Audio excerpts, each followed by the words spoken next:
forced colonization. Okay, very good. No, it is decolonizing education because it shifts the focus from Western-dominated content to include and value our own local culture, history, and knowledge. Am I understood? Now let's proceed to the second example. Who would like to read the second example? Who would like to read the second example? Anyone? Mark Daniel.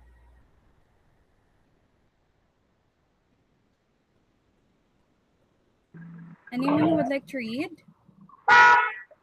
Morning, ma'am. Kamulo ba kung biyahe, ma'am? Morning. Try to Sige, read sige. It's okay. the example number 2. Sige, classmate. Continue, ma'am. Yes. Okay. Example number 2. A literature teacher foreign authors but also includes Filipino writers and local stories in the lesson.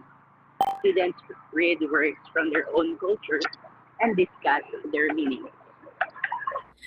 Thank you so much, Daniel.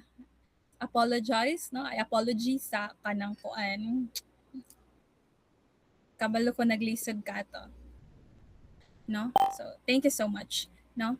So, again, why is it decolonizing education? This example, why is it decolonizing education again? Anyone? Jiva, do you have any idea?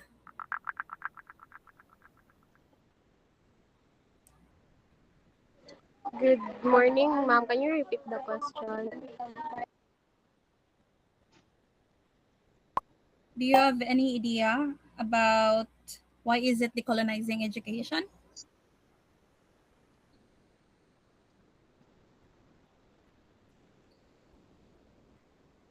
Unsa to do ay ma'am, dili man jud ako madunggan kay naa mi sa Santo Niño ma'am ba nagkuan mi nag meeting mi siya about Okay, okay. Okay, anyone who would like to help Jeva? Namutan sa Santo Niño? Anyone who would like to help Jeva? Mayan? Yes, Intes, you're raising your hand.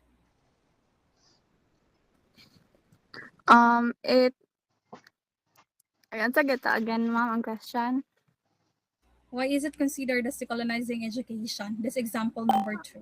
The example number 2 is an example of decolonizing education because it recognized that learning should reflect the cultures or real lives and experiences of students, not just foreign or distance context.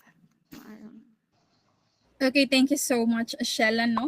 Decolonizing education because it values local authors and perspective instead on relying only on Western literature.